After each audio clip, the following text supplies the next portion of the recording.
knitters, welcome to episode 76 of the Knitty McPurly podcast. I am Devin Ventry. You can find me online at knittymcpurly.com. I'm Knitty McPurly over on Instagram. And if you would like to email me, I am devin at knittymcpurly.com. The sun is shining today. I'm so happy about that because it has been nonstop rain. And it's been kind of a bummer. So last week, I was a little bit overwhelmed by my life, but this week, I'm like zen. I'm at total peace. And the reason is because yesterday we declared spring break. We decided, you know what, we can finish on time. We can finish at the end of May. I'm talking about my homeschoolers. And let's just take 2 weeks for spring break. Why not? So we're gonna. And immediately I felt like there was this huge weight lifted off of me. So that was really nice. How about this mug? Last week I was getting out of the car, and when I'm in the car, I've got my purse, I've got my knitting, I've got my water, and I have my coffee because I like to get things done in the car. And I feel like if I can get a cup of coffee and a glass of water down the hatch in the car, then that's something done. So I'm getting out of the car and I'm trying to juggle all this stuff. And probably I might have the mail. I can't remember. I might have gotten groceries out of the trunk, whatever. Either way, I was trying to do too many things at one time. And one of my favorite mugs dropped and shattered on the driveway. The one that I got from Knit Picks that has like the cool modern rainbow with the sun, and it wasn't expensive, but I really liked it. So I was bummed. So my husband went online and ordered me this one. He got it on eBay. Isn't it adorable? Oh my gosh, it's so cute. It has a little bit of a lip right here, which I don't love, but I'm willing to suck that up for the cuteness. Okay, Advent calendars. You guys, so many of you showed up for the debut of the Advent calendars last Saturday. That was so encouraging. I loved it. Really made me feel like you guys are excited about this. However, I did make a lot of them. So my hope is that these will continue to be on sale through the summer. And there are still plenty left. If you want to go get one, go get one. These are going to be striped winter accessories that we are making. Not a lot of speckles, not a lot of multicolored mini skeins. These will be mostly solids, and we're going to stripe them. So it's going to be awesome. Go get one if you haven't gotten one already. I'm hoping this is the best one yet. Like that's kind of every time I'm hoping, I'm like, this is going to be the best one yet. And I realized this morning that I'm not going to be able to do the Lent calendar next year because of the retreat. I'm just not going to be able to. Those things are all going to happen at the same time. And I'm probably not going to be able to do the Lent calendar unless I get time like in the fall where I can get that done. We'll see. I want to do it. Everyone loved it this year. We'll see. Anyway, last week I talked about how in the colonial period, idleness was considered a sin. And I attempted to contrast this with the kind of Andy Griffith peacefulness of, well, I guess you could call idleness, though I don't really, that has a connotation that I don't really mean to convey. I meant to contrast those two things last week, and I don't think I did it very well. I got a lot of comments about this, and I noticed that I have a tendency to get sidetracked in my thinking, sometimes mid-sentence, and that drives me insane. So I'm going to make a real effort to stay focused and deliver my points as I mean them. I'm sure I'm not going to do it perfectly, but I'm going to try my best. But I feel like I didn't clearly get across what I was trying to say last week, so I just wanted to clarify that. It's a very early American, up through, as some of you pointed out, the 1950s and even 60s, this idea of work. And hard work is very good. Hard work is a good, right? I was thinking about our duties, our daily duties that we have to do. And these are the things that need to be done. And I think that it would be a sin, if we're talking in terms of sin, I think in terms of sin, maybe you do too. It would be a sin, it would be a negative to ignore our duty for selfish reasons, right? However, there's also rest. And rest is a legitimate break from work, and that's not laziness. Rest and laziness are not the same thing. When I was thinking of Andy Griffith, I was especially thinking of those scenes at the end of the day and on Sundays. Particularly, one of my favorite episodes is called Man in a Hurry. Pretty sure it's from season 3 of Andy Griffith. And you used to be able to get those shows for free on Netflix and then Amazon Prime, but now even on Amazon Prime, you have to pay for them. So we've been kind of buying one season at a time. But it's a notion that rest is allowed. And I think to look at rest and call that laziness is wrong. That's not what it is. It's legit to rest.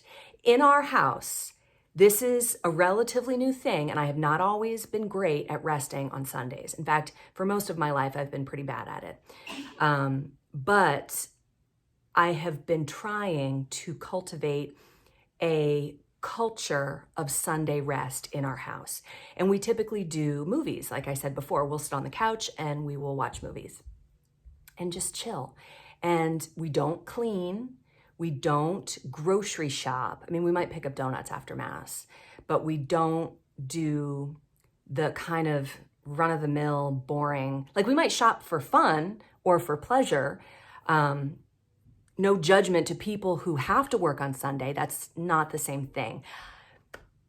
Please understand the intent from which these comments are coming, that duty is important. We must do what we are obliged to do. We have responsibilities to ourselves and to others, and those are goods that we must do. Shirking those for the sake of rest would not be a good thing. However, rest is legitimate, and there is a time and place for it. So I hope that adequately conveys it. And I love Andy Griffith. One of the things I love about it, and my husband was like, if Mayberry existed somewhere, we would move there. I would totally go and live there. But even in 1963, when that episode aired, Mayberry didn't exist. It was a throwback even then. So, we have all this technology, which I love, I use all the time, but it makes for a different world. And I long for that, sitting on the porch and bean snapping, or in our case, knitting or needlework or something like that. So anyway, I hope that clears that up. Hopefully it doesn't make it more obscure, but with so many things, it's a nuanced topic. There's not a black and white. It's not a cut and dry thing. There are instances where something is good and something else is bad, and then they could be flipped in another instance. A lot of times it depends on the person's motivation, right? So anyway, progress and shop news. You might notice that I am wearing my Hepburn sweater, and I cannot wait to show you the new hemline. Are you ready?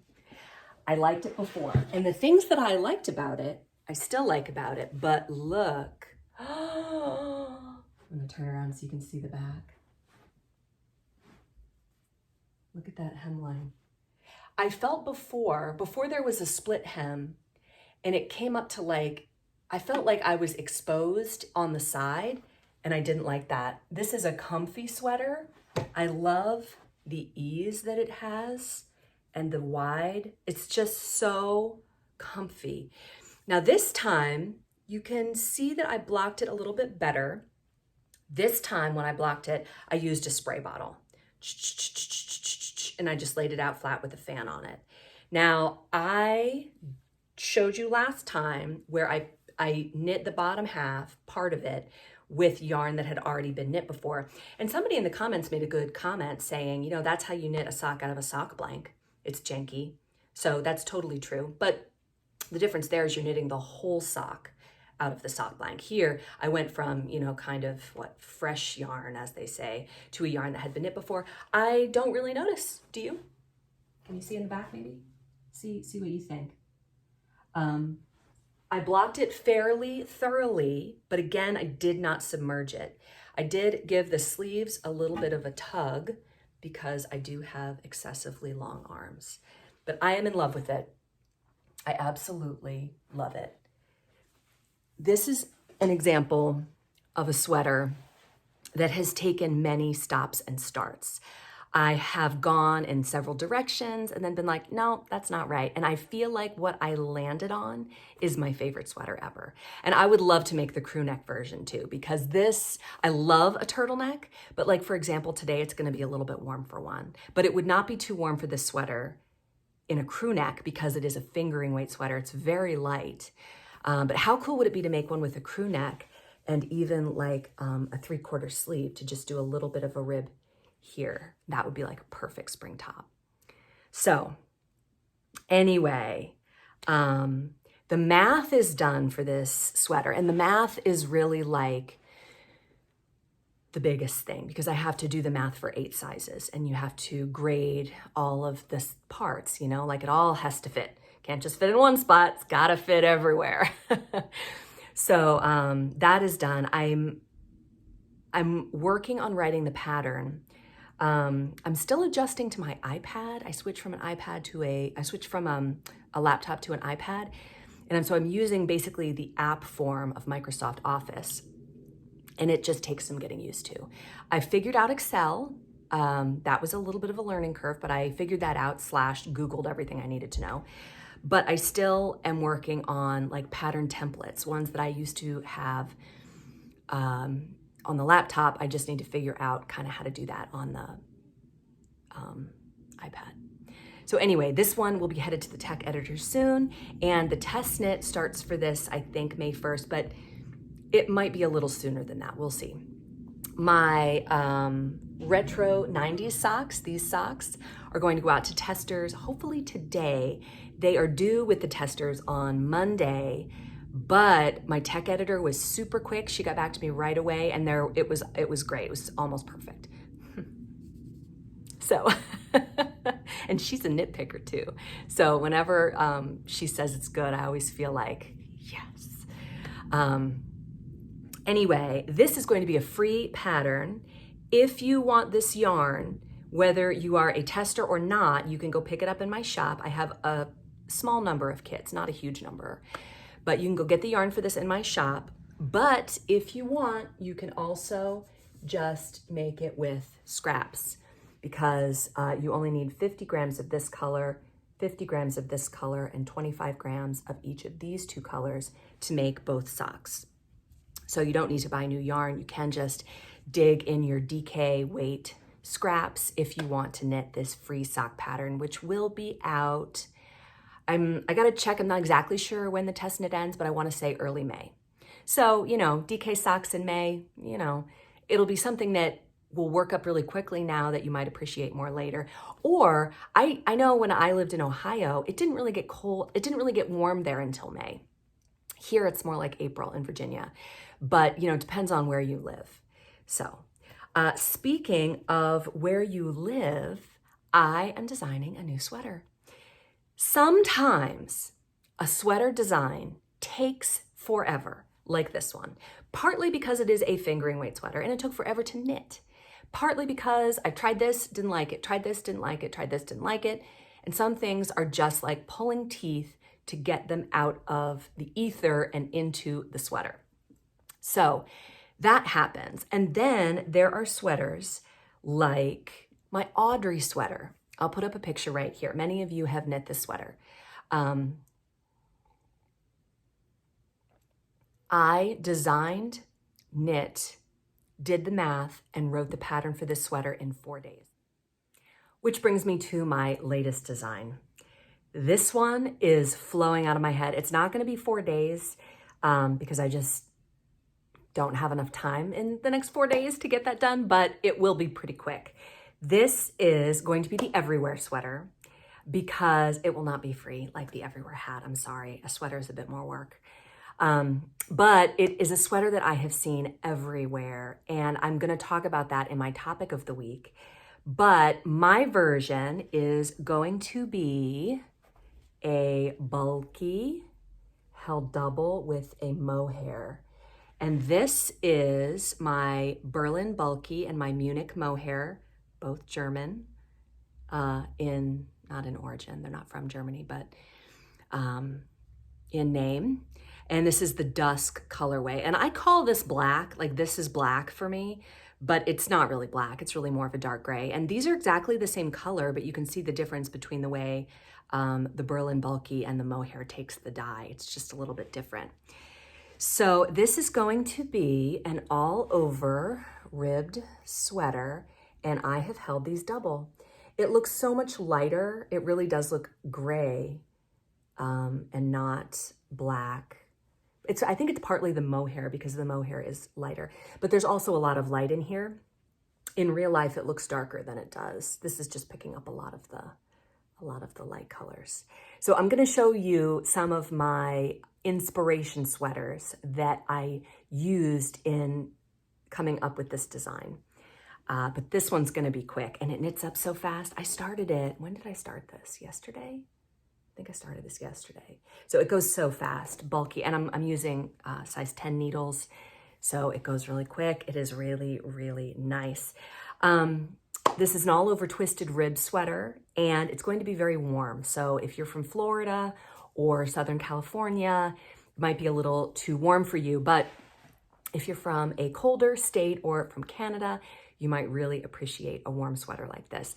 And this was born out of an idea to have something that is both trendy and classic, that will not go out of style, that could be dressed up or down. I chose this color because this is what I need in my wardrobe. I need a black sweater that I could throw over something dressy that would kind of dress the dressy outfit down a little bit, or it would go with something more casual. We'll see. I'm not exactly sure how it will play out, but that was my thinking in creating this design.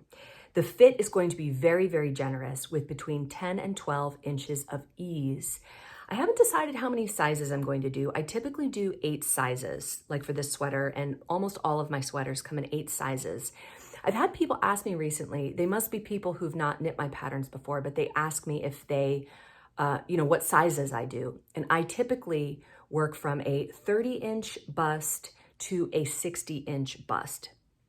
So, depending on how much ease that design has, there will be 8 sizes that span that 30 inches of sizing. So I think that's pretty size inclusive. That's pretty industry standard, I think. So I've not had one time I had someone request a larger size, and I did. On that design, I incorporated a larger size because she asked me for one. If you need a size larger than that, ask me for it and I will hook you up. Okay, so that is happening. That's on the needles. Coming soon are my Jennifer Yun leather scissor sleeves in a gorgeous yellow for spring. Pretty sure this color is unique. It is exclusive to Knitty McPurly. I don't know that for sure, but I'm pretty sure. We also have a color lined up for summer. So depending on, how many of you are interested in these, we'll see how they go. These are en route. They are coming from Canada. I'm absorbing that shipping cost and duty cost and all of that so that I can offer these sleeves a little bit cheaper to Americans with only domestic shipping. So those will be in the shop coming soon. Chai Spice Hand Balm is completely sold out. That scent is going to go away for the spring and summer because I'm going to have a new scent that is a little more springy and summery, and that will be coming up soon too. Okay, so that's what's going on in the shop right now. Moving right along to our word of the week. This week, we're going to talk about the word lace. As knitters, we know that lace creates texture using negative space, particularly with holes, right? Anything with holes in it has lace. when I used to teach knitting to kids, we would just knit stockinette hats, like roll brim stockinette hats that were just knitting in the round. So it was very easy to do. And if they accidentally had a hole where they dropped a stitch, I just called that the lace section, and we didn't worry about it.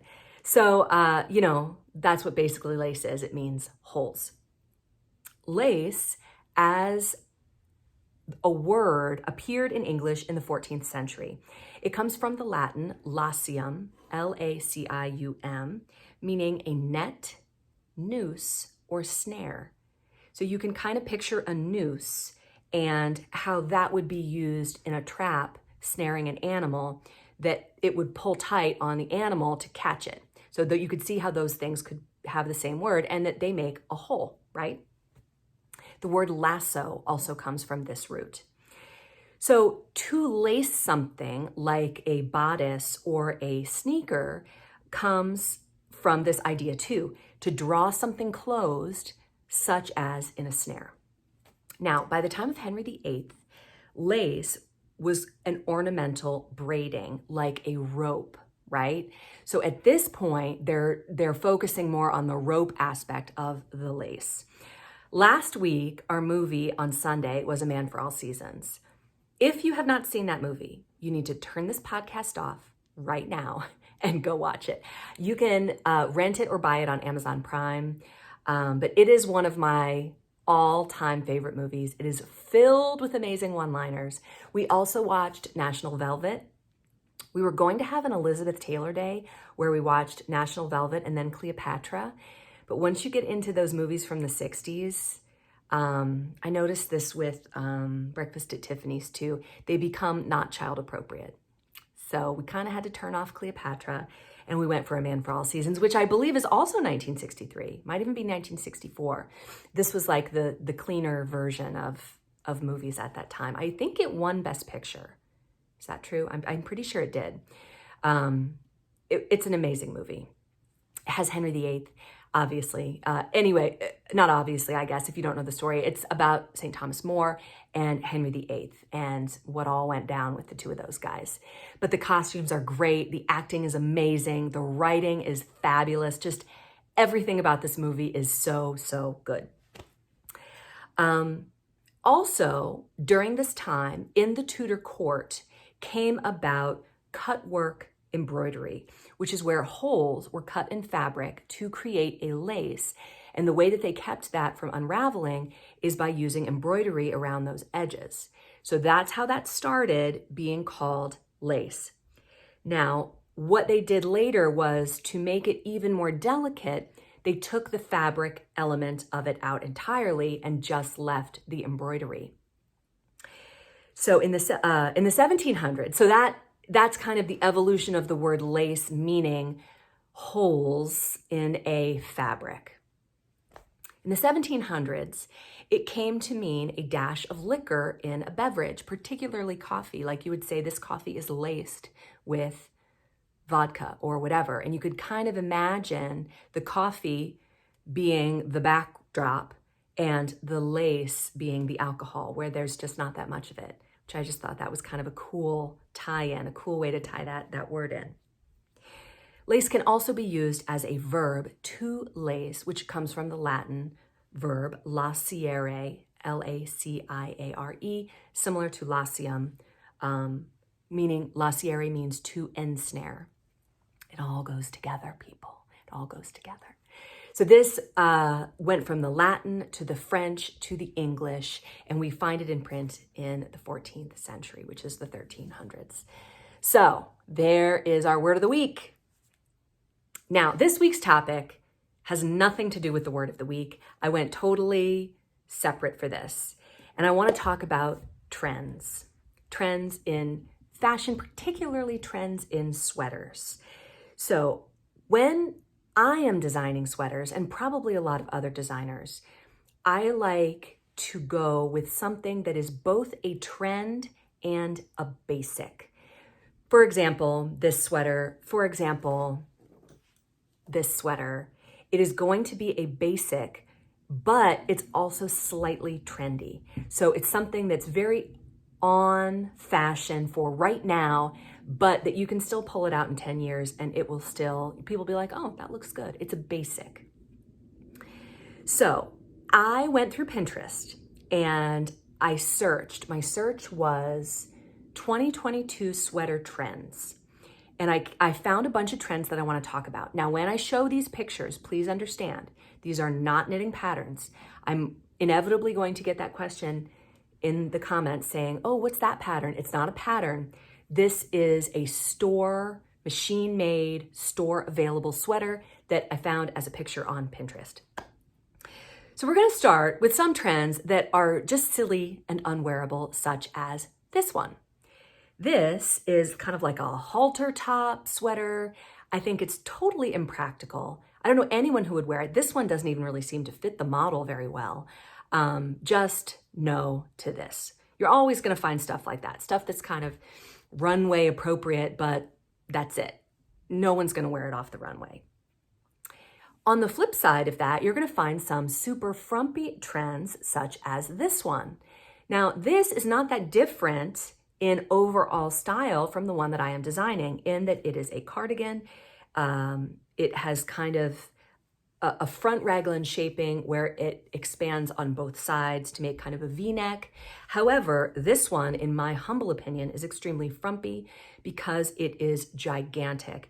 It's clearly meant to fit this model because of the way that the sleeves fit, but it's huge. Like the sleeves, you can see have like a ruching in them, so that ruching's the wrong word. What do I want to say there? Like a puff in the sleeve.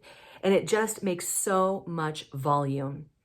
Volume in a garment adds volume to your body in the way that it is perceived. I see this a lot. I was out shopping with my daughter last week, and I get the desire to cover up. I get that. Like, I've got this area I want to cover up. I got this area I want to cover up. So I'm just going to wear something huge that just covers all of that. I saw a woman wearing a sweater that was both huge and really long. And it was a thin fabric. So it was like the worst of all combinations. This poor woman, I felt bad when I saw her, and I hope someone who loves her will have the heart to say, don't wear this. It just doesn't look good, because it both does not cover and it adds volume. So in my humble opinion, the only people who should wear a garment like this are teeny, teeny, tiny people. And even then, it's gonna swallow them up. So I don't really understand a sweater with this much ease. Again, wear what you want, do what you want. In my humble opinion, this is frumpy and I don't like it. Here's another example of kind of a hybrid where they have taken a sweater vest and a Fair Isle pattern and kind of a scalloped edge and a turtleneck and combined them all into one thing. I don't really like it. Maybe you do. It's a little too many things in one for me. I like things about it, but I think I would separate them out into different garments rather than combining them all into one. Then there are more wearable trends. And here is a row that I found on Pinterest that every single one of these I thought was very cute and functional and wearable. Looks great on the model, would look great on most people. All of these have a lot of ease. They look like they're not super thick. The first two look like they're quite thin. The last one's probably maybe like a worsted weight-ish in a machine knit, obviously. But these are definitely all very wearable styles that could easily become a knitting pattern. Moving on from that, I found some other interesting designs that I thought had really good elements, ones that I really liked that I kind of wanted to file away for future designs. This first one here is one that is awesome. I love the sleeves. I love the kind of crossover at the waist. It has way too deep a V. I mean, that's just not practical in real life unless you're planning on wearing a shirt underneath of it. But you could do that. That's an option. If you wanted to do that, you could even make the V deeper to accommodate the obvious need for a shirt. This is kind of an ambiguous, like, could I wear it with a shirt under? Do I not wear it? I prefer to either go obvious gigantic V where you have to wear a shirt under it, or one that's a little bit less revealing. This next one is perhaps my favorite one that I found. However, you will see on this one, I left the price of what this costs in the store. It is $378.66. Now, even with yarn being a bit expensive, you guys know we can knit this for a lot less than that. This is adorable. I really like it. It is oversized. It has a ton of ease in the middle. It has a ton of ease in the sleeves. I don't even know what the front of this sweater looks like, but I feel like it could be just a very plain crew neck, and that would be great. I love the lines of it. I love the length of it. The length makes this very wearable. A person with any body shape can wear a sweater of this length and still look cute and slim and great. So this sweater, I think, has a lot of potential to become a knitting pattern. As does this next pick that I have, which is very similar to the one that I'm wearing right now, very similar to my Hepburn sweater, except that this one has a more visible bat wing. I actually designed a sweater just like this that I submitted to Brooklyn Tweed for one of their, they put a call out for pattern designs and they passed on it, which is fine. It was a couple years ago. And I don't even do that anymore because I'm on those lists and no one from Brooklyn Tweed will even look at a design that has my name on it. So, but I love this sweater. I love this design. I love the bat wing. I think this would be really fun to knit from the bottom up. I think it would be really cool to just knit it all as one piece, separating for the sleeves and then just knitting the sleeves up this way too, and then seaming at the top. I think that would be really, really awesome. Love that. The next one that I found is more of a vintage pick. Again, a lot of ease in the body, a lot of ease in the arms, but it is slim at the waist, and this length makes it very wearable. It has a very kind of mid-century look about it, I think, that makes it really vintage looking. I really like this one too. Finally, this one, this is actually a maternity sweater, but I would absolutely wear this whole outfit. I think it's super cute, would be cute for anybody, pregnant or not pregnant. It's just an adorable sweater. So like I said, these are Pinterest finds. These are store sweaters, but I take a lot of inspiration from store sweaters. I take a lot of inspiration for what's on trend right now. And that is where I got the inspiration for this newest sweater that I am designing.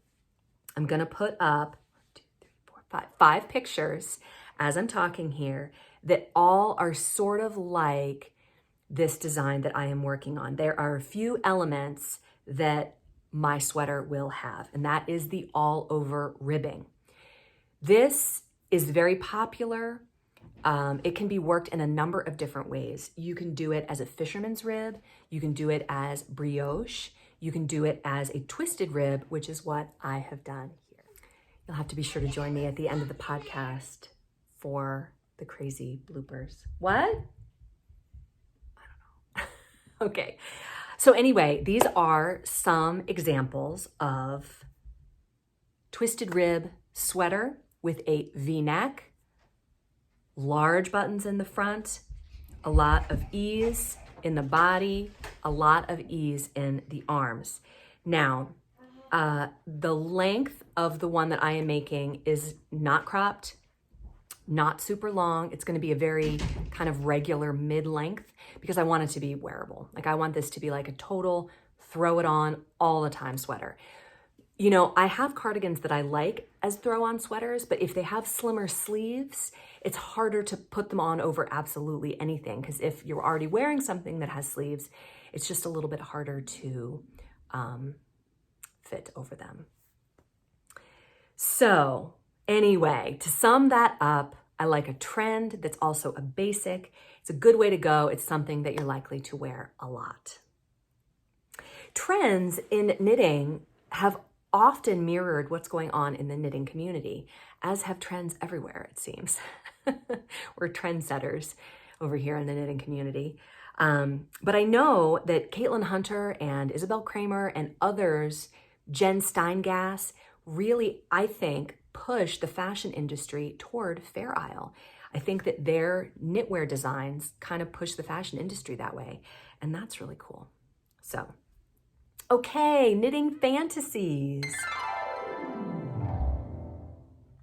As I just said, a person who does an amazing job of combining basics and trends and creates very wearable designs is one of my favorite designers, is Isabell Kraemer. If you have followed me for a long time, I have had her designs on the Knitting Fantasy segments many, many times. So I thought I would go through and choose a couple of her new designs. One thing that I have noticed about Isabell's pictures is that she always used to cut her face out of the picture, and she is not doing that anymore. And to me, that is a sign of confidence. She is confident that you are going to love her designs even with her face in them. And I get that because I do the exact same thing, especially now that I am a little bit older. I want to cut my face out of pictures, but it takes guts to keep your face in it. So go, Isabell, you look amazing. I love, love, love it. My first pick is called Maddox. As are many of her patterns, this is a top-down sweater. This particular one is knit in a sport weight. It is reminiscent of the Humulus sweater. Looks like it's kind of a lighter weight version of a very similar pattern. That one I think did super well for her, so she wanted to go with that again. Do it, girl. My second pick is called DDA, or Don't Ask Again. And I learned when reading about this sweater that it is the little brother of the Don't Ask cardigan. I'm not familiar with that cardigan, but I think it is just a heavier weight version of this cardigan. So this one, Don't Ask Again, is just a lighter weight version of the same thing. Top down again, fingering weight. This particular one that I'm showing is knit in stripes, but she also has it in pictures on Ravelry as knit as one solid color. Again, these are total basics. You could knit them in basic colors and they could be an absolute wardrobe staple. You could knit them in a bright color and make it more of a statement piece. Totally up to you. My last pick from her is probably my favorite because this, I love it. It is kind of a unisex design. Now in this picture, I didn't really get a look at the front of it. I don't know if it has a V-neck or a round neck.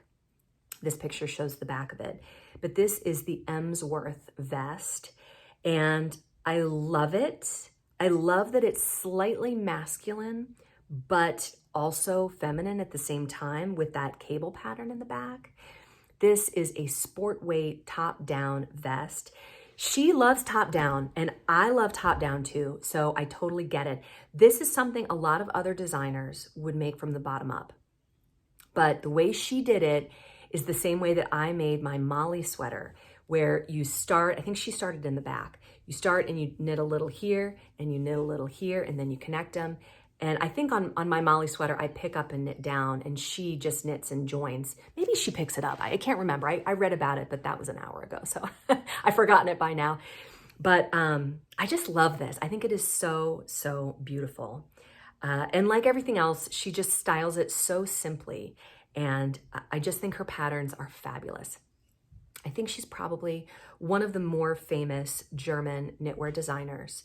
I don't know her as a person, but I do think in general, she's just lovely. She just comes across to me as being very sweet and normal. So I would love, it's my dream to go to Germany someday. You can kind of tell from my yarn names, Munich Mohair and Berlin Bulky. My family on my mother's side is predominantly German from my mom's dad's side. My middle name, which is my mother's maiden name, is Kessler. And that is just a very German side of my family. And it's funny because my neighbor who lives across the street from me is German. Her husband is an American and she's a citizen of the US now. I think she might have dual citizenship. Can you do that in Germany? I don't know. I can't remember. But she's German and we look alike. Like we just have the same like hair color, coloring. We both highlight our hair, but you know, if it were to grow out naturally, we would have the same hair color, same kind of eye color, same kind of coloring. I think I really identify with that side of my family. So I would love to go to Germany at some point. I have a lot of friends, knitting friends over in Germany, and I would love to meet you guys sometime. Someday I will definitely be coming over there. Okay, so here's what happened. Once again, no one has sent me a knitting story. If you have a knitting story, funny, cute, delightful, quirky, whatever, please send it to me. I would love to have it on the podcast. It is, in my opinion, the best part of the podcast is having other people's stories on it. So if you have one, please send it to me. I know some of you have been thinking about that idea. Just do it. Just pull the trigger on that. I would love to see it. Don't be afraid. This is a wonderful audience. If you've read the comments, I have a wonderful, wonderful audience. So, but in design, there are lots of foibles, and I thought I would just share a little bit. Oh gosh, I already told the story. Never mind. I knew it was in here somewhere, and I told it already about my Audrey sweater and how I worked that one in 4 days. And this one has had a lot of stops and starts. Well, that was anticlimactic, wasn't it? Well, send me a knitting story, and it'll all turn out better next time. Anyway, thank you for joining me. Go get an advent calendar if you didn't get one already. That said, I hope that they will be on sale for a while. If it's something that won't work out for you this month, maybe a month in the future. I know inflation is a thing. I know it's happening. It's striking us all.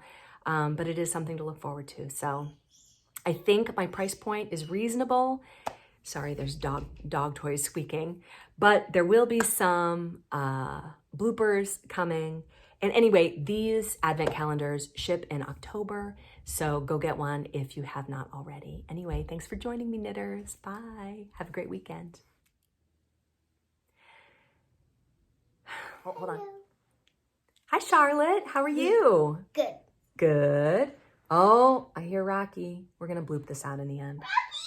Wait, stay right there. Okay. Talk randomly. We can't have an episode of the podcast without a good Rocky and Charlotte bloop. And this is a blooper. Rocky. When I make that voice, he puts his ears back like, oh. Oh. And also, he's like, let me down. And also when he yawns, his ears go back, see? I know. You're going to yawn, Rocky. He's like, make it stop. Oh my gosh, look at that.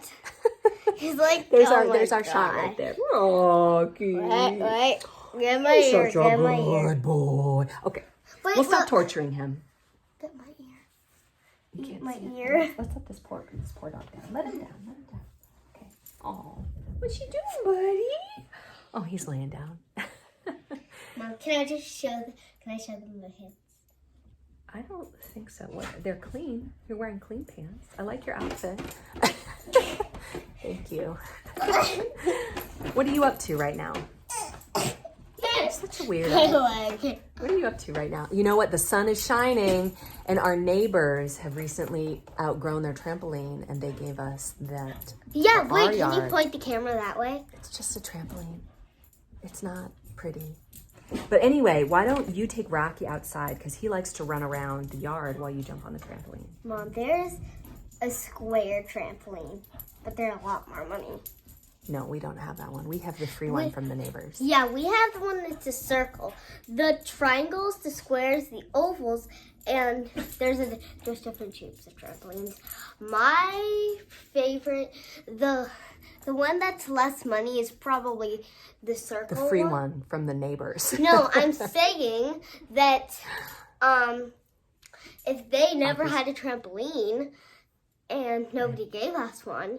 Well, the cheapest trampoline would be a circle trampoline. The non-cheapest would probably be a square.